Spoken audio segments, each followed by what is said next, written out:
I'm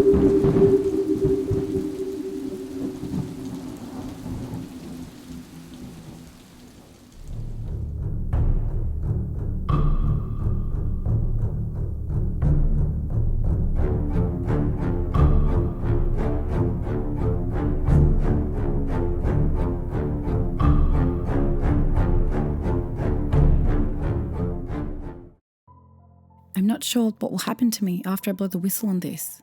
I'll no doubt be labelled a traitor, forced into hiding, before they find me in a pool of my own blood and determine my cause of death was suicide by tripping and falling onto a bullet. But the world needs to know. You need to know. The world isn't safe.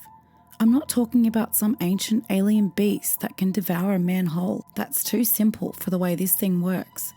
I'm talking about the complete derailment of government infrastructure at its very core foundation, a total widespread anarchy that we are powerless to identify, let alone stop. I only wish that I could have foreseen the ramifications of our actions as we strapped Private White into that chair, crying and begging us not to all those years ago. It was the height of the Vietnam War.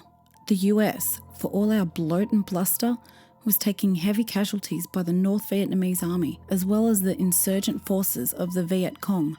We struggled for years trying to break their code, trying and failing to make sure our boys on the front lines got home safe. Eventually, Washington had had enough. They looked towards other means of warfare, meta-science that had yet to be tested.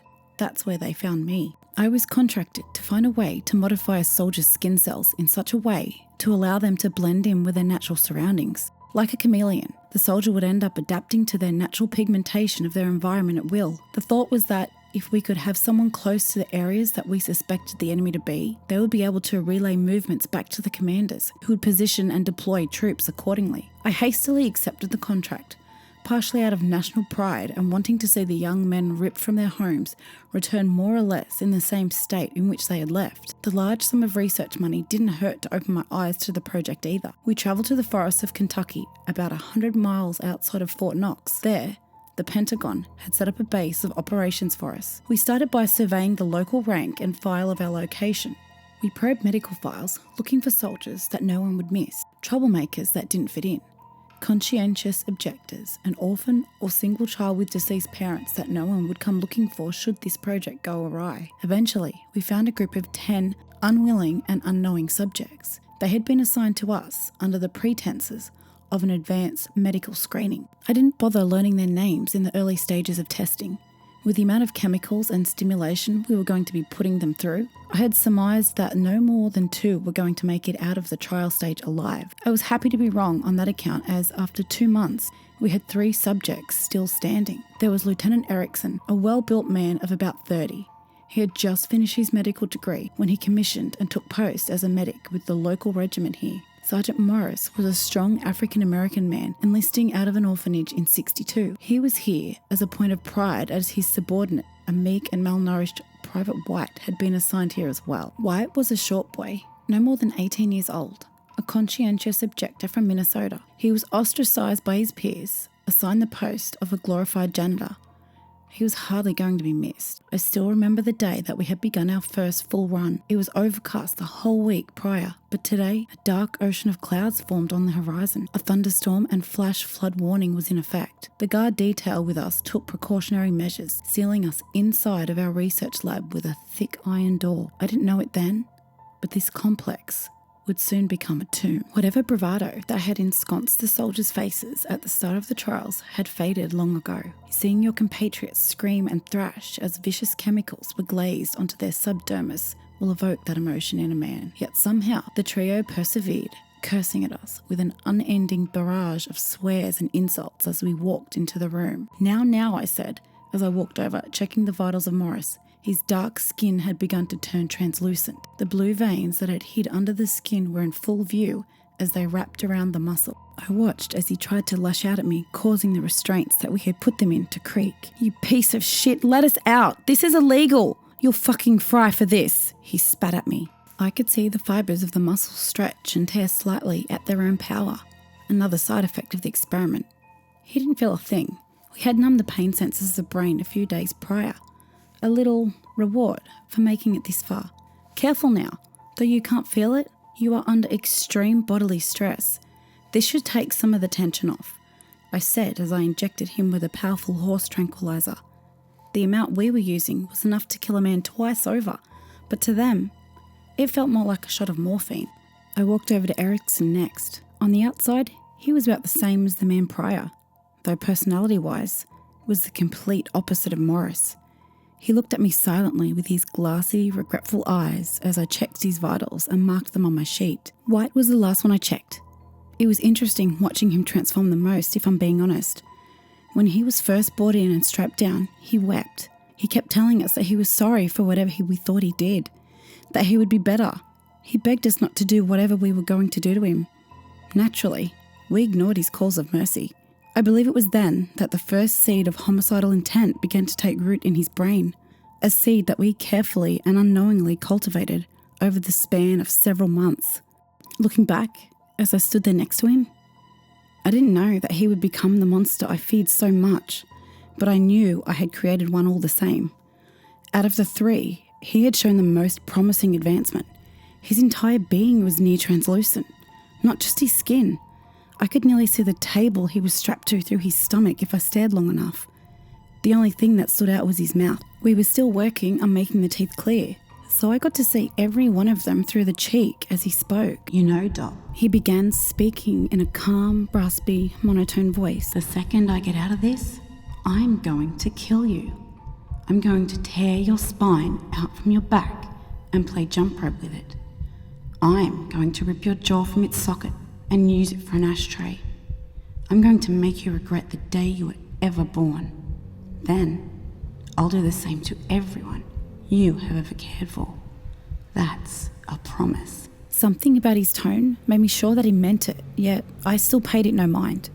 Keep that attitude once you get to the front and the war will be over thanks to you. I responded with a smile before retreating back to my station, now sequestered behind a wall of plexiglass. There were only a few people in the room with us when the experiment began. Richard Cromwell was a colleague of mine, well versed in the dual studies of genetics and human anatomy. I brought him along as a second opinion while we ran these trials. Other than him, there was my research associate, Michael Lear, a grad student from Harvard that I'd met in '67. He was our recorder, documenting everything going on as part of his internship before I signed off on his doctorate. Other than them, stood a few rank and file guards with us in case anything went awry. "Are we ready?" Richard asked. He was a man nearing his 50s, hair turning white and thinning at the top. His thick, square-framed glasses hung low on his long, crooked nose. I remember always teasing him, saying that he would look how I imagined Dr. Jekyll would if his vices were fast food and alcohol, instead of simple violence and debauchery. "We are. Prepare to administer the gas." We had made a compound mixture of iodine, sodium hydroxide, and an iron oxide solution. The theory was that when inhaled as a gas, it would mix with the various other chemicals we had filled the subjects with, either giving them the complete invisibility or cause the chameleon mutation we had initially hypothesized.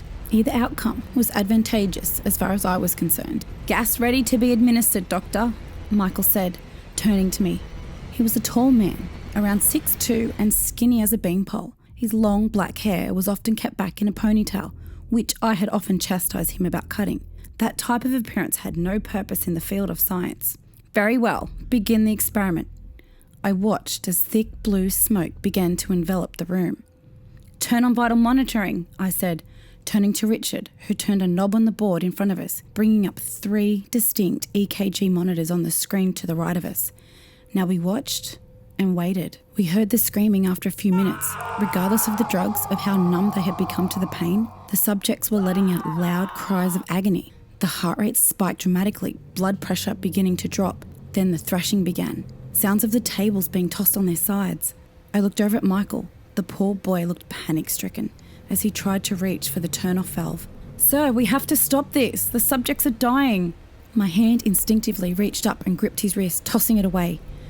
"Now is not the time to grow a conscience, Michael. Think of the progress. With 10 lives, we could save thousands. You touch that valve and you will never work in this field a day in your life." His face sank when I delivered my ultimatum. Slowly, he pulled his hand back and gave me a slow nod of obedience. I was distracted by his outburst, so when Richard told me that we had lost Erickson, I was put in an even worse mood. "Damn it! keep pressing forward.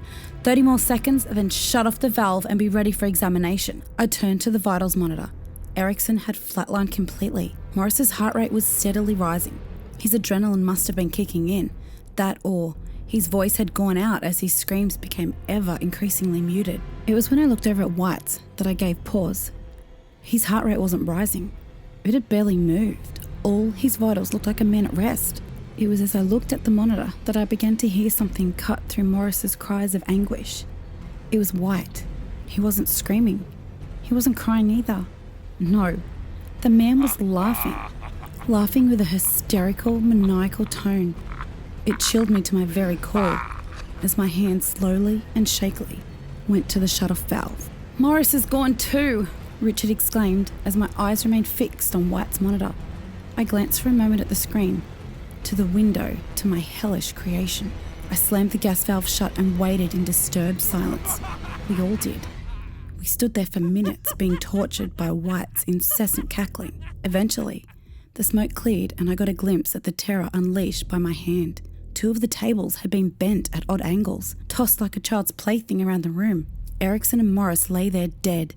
Erickson's corpse was bloated to the size of a bear, viscous blue liquid slowly oozing out of his ears, eyes and mouth. Morris looked a little better, still maintaining his well-built shape as he laid against a wall, spread eagle, his head turned towards the window, the swollen, blackened discs that were once his eyes staring back at me, judging me for what I had done. I looked over in White's direction. His table was still upright, unmoved. Yet, where is he?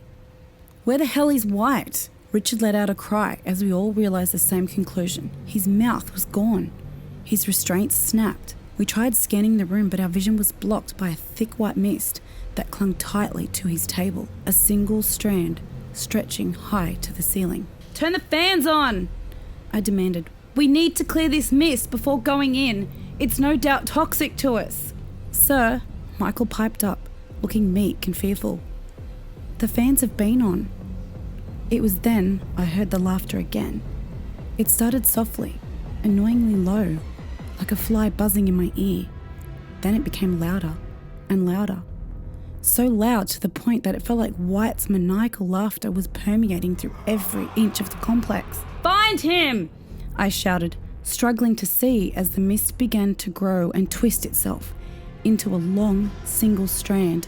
"Hiya, Doc." White's disembodied voice rang out of everywhere and nowhere at once. "How do I look?" My eyes went wide with terror as I looked on at the mist, shifting and curing into a semblance of a face. It was White. What he had become. What I had made him. I was speechless, unable to move or think as the guards behind me started to make their way in. "No, don't!" was all I managed to get out before they stepped into the room, slamming the door shut behind them.